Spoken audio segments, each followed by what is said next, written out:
Assalamualaikum warahmatullahi wabarakatuh. Selamat datang di mata kuliah akuntansi pertemuan ke-7, yaitu penutupan siklus akuntansi perusahaan jasa. Nah, ini adalah step kita, yaitu jurnal penutup. Masih ingat ya siklus akuntansi yang kemarin kita sudah lalui bersama, yaitu mengerjakan transaksi menggunakan jurnal umum, kemudian setiap akun diposting ke buku besar, lalu kita buat neraca saldo setiap akun, kemudian ada jurnal penyesuaian untuk mencatat transaksi yang belum tercatat ya di jurnal umum sebelumnya sehingga perlu disesuaikan, kemudian membuat laporan keuangan yang dibantu dengan kertas kerja. Kemudian yang terakhir adalah saat ini jurnal penutup. Apa itu jurnal penutup? Jurnal penutup ini adalah proses pemindahan akun nominal atau akun sementara ke akun real, atau istilahnya mengenolkan akun nominal. Apa itu akun nominal? Akun nominal itu adalah akun-akun yang mempengaruhi laba dan rugi, seperti pendapatan dan beban. Pendapatan kode 4, beban kode 5. Termasuk juga nanti ada prevo. Nah, kenapa sih kita harus mengenolkan akun nominal pendapatan beban itu? Jadi tujuannya adalah akun nominal pada periode akuntansi yang bersangkutan itu mempunyai saldo 0 atau tidak bersaldo. Jadi misalnya kita kemarin mengerjakan transaksi untuk bulan September. Nah, kita akan mengerjakan siklus yang baru lagi, yaitu periode yang baru pada bulan Oktober. Jadi akun beban dan akun pendapatan prevo itu kita nolkan supaya menghasilkan laba yang baru lagi di bulan berikutnya. Jadi kita bisa tahu perbandingan laba setiap bulan. Maka dari itu pendapatan beban pada bulan periode akuntansi bulan September kita nolkan untuk kita buat lagi pendapatan beban yang baru sehingga muncul laba yang baru. Jadi bisa kita bandingkan. Nah, sehingga akun nominal dapat dipakai kembali untuk mencatat akun nominal pada periode akuntansi berikutnya. Kalau kasus kemarin yang September beban dan pendapatan kita nolkan, lalu kita pakai kembali untuk mencatat akun nominal pada periode bulan Oktober.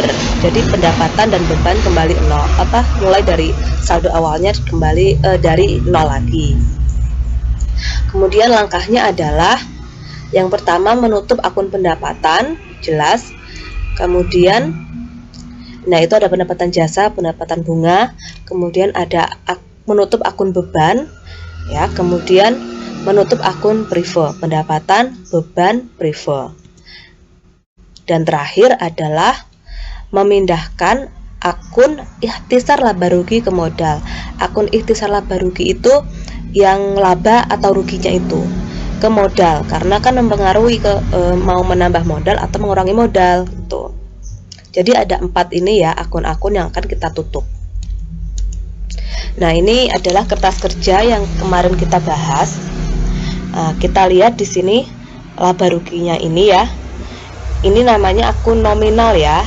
Ya, ada pendapatan jasa, kemudian beban listrik, beban telepon, beban sewa, beban pemeliharaan kendaraan.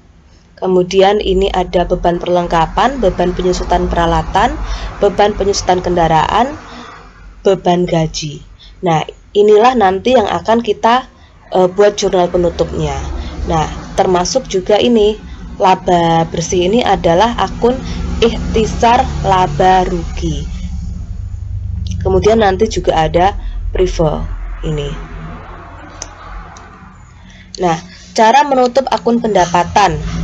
Caranya adalah pendapatan yang saldo normalnya itu dikredit, kita debit.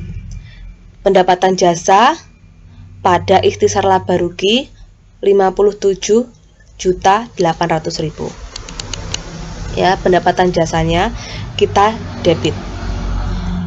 Untuk menutup akun beban beban kita kreditkan semuanya. Beban-beban ini kita taruh di kolom kredit ya. Jadi ikhtisar laba rugi pada kolom debit, ikhtisar laba rugi pada beban listrik, beban telepon dan seterusnya ini sebesar 9.300.000 totalnya ini ya. Nah, jadi di debit itu ikhtisar laba rugi. Kemudian yang ketiga menutup prive. Prive itu kan saldo normalnya itu di debit. Karena mau kita nolkan, maka kita kreditkan di sini ya. Kita kreditkan, kemudian yang di debit modal. Jadi modal pada prive 5 juta. Kemudian menutup laba. Laba itu kan menambah modal. Sehingga modal itu dikredit karena modalnya bertambah sebesar labanya yaitu 48.500.000. Sehingga jurnalnya adalah ikhtisar laba rugi pada modal 48.500. Kemudian ini kalau rugi ya, karena rugi itu mengurangi modal, maka modalnya di debit. Kemudian yang kreditnya ikhtisar laba rugi sebesar ruginya itu kalau rugi ini. Kemudian saatnya yang terakhir setelah membuat jurnal adalah memposting ya. Jadi setiap kita mengerjakan jurnal, baik itu jurnal umum, penyesuaian, kemudian penutup, kita jangan lupa untuk memposting. Jadi ini kita posting jurnal tutup, maksudnya ini jurnal tutup ya. Ini kita posting jadi 0. Ini kan beban, awalnya kan debit.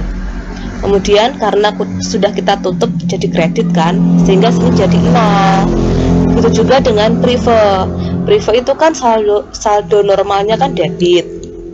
Nah, karena sudah kita tutup kredit 5 juta, maka saldonya menjadi 0 di sini, 0 itu. Nah, kemudian setelah itu kita cek neraca saldo setelah penutupan. Jadi setelah jurnal penyesuaian dan jurnal penutup dibuat, maka jurnal-jurnal tersebut dipindah bukukan atau posting ke buku besar. Tadi sudah. Kemudian sehingga saldo akun nominal pada buku besar akan bersaldo 0. Jadi tujuannya untuk memastikan keseimbangan akun-akun real, maka disusunlah neraca saldo setelah penutupan seperti ini. Nah, akan kelihatan seperti ini. Nah, terus ini yang saya merah-merah itu apa? Ya, ada sewa dibayar di muka dan utang gaji. Ini nanti ada hubungannya dengan jurnal pembalik. Jurnal pembalik itu dibuat pada awal bulan, tanggal 1, awal periode. Nah, jurnal pembalik itu adalah siklus setelah jurnal penutup, tapi dibuat pada tanggal 1.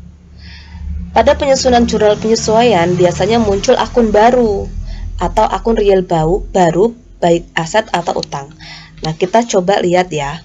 Waktu kita menyusun jurnal penyesuaian ini kan muncul akun baru ya. Ini akun-akun baru. Baik itu nominal atau akun real. Nih. Tadi kan kita sudah menutup akun nominal ya, yang beban-beban. Kemudian ada akun ya yang harus kita balik. Yang harus kita balik itu yang bagaimana? Tuh.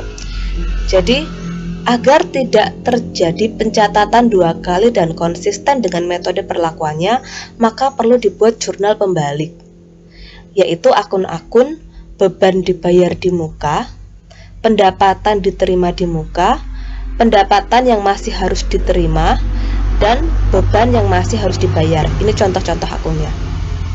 Jadi ada 4 jenis akun yang harus kita balik. Kenapa harus kita balik? Supaya tidak terjadi pencatatan 2 kali. Maksudnya bagaimana? Kita langsung ke contoh. Misal di jurnal penyesuaian terdapat akun real baru. Muncul akun baru beban gaji, utang gaji. Ya, ada utang gaji. Tadi yang termasuk ini ya, utang gaji termasuk di beban yang masih harus dibayar ya. Nah, utang gaji ini harus kita balik seperti ini pada tanggal 1 Oktobernya. Ya, kita balik saja itu. Karena apa?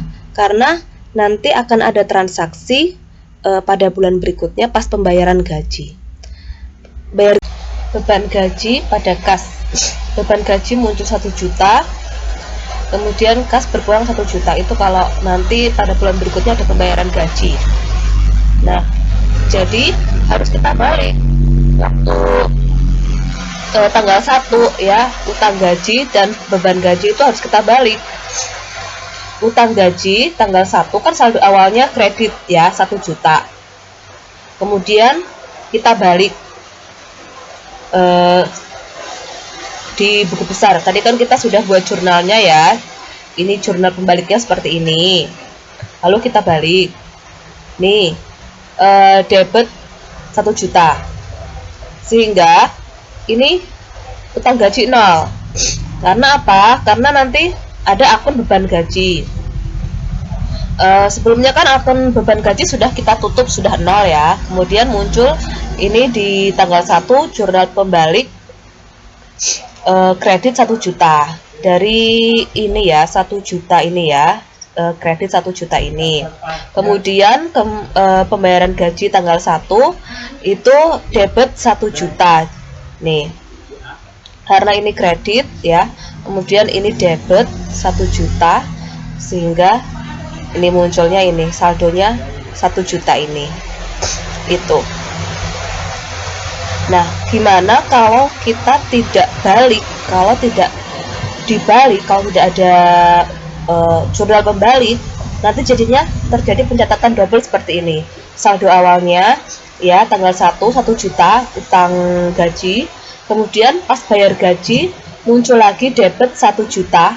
Ini beban gaji 1 juta debit seperti ini. Ada double 2 seperti ini. Maka dari itu utang gaji itu harus dibuat jurnal pembalik ya. Utang gaji harus dibuat jurnal pembalik. Begitu juga dengan yang lain ini. Ada 4 ini. Nah, tugas teman-teman nanti adalah yang pertama, untuk jurnal penyesuaiannya itu silahkan diposting dulu ke buku besar yang sudah dikerjakan dulu itu. Diposting ya ini. Kemudian membuat jurnal penutup. Setelah membuat jurnal penutup, juga memposting lagi ke buku besar. Lalu terakhir membuat jurnal pembalik. Di sini ada 2 jurnal ya. Kemudian setelah itu akun-akunnya diposting ke buku besar, tapi buku besar yang baru yaitu bulan Oktober. Gitu ya. Terima kasih. Wassalamualaikum warahmatullahi wabarakatuh.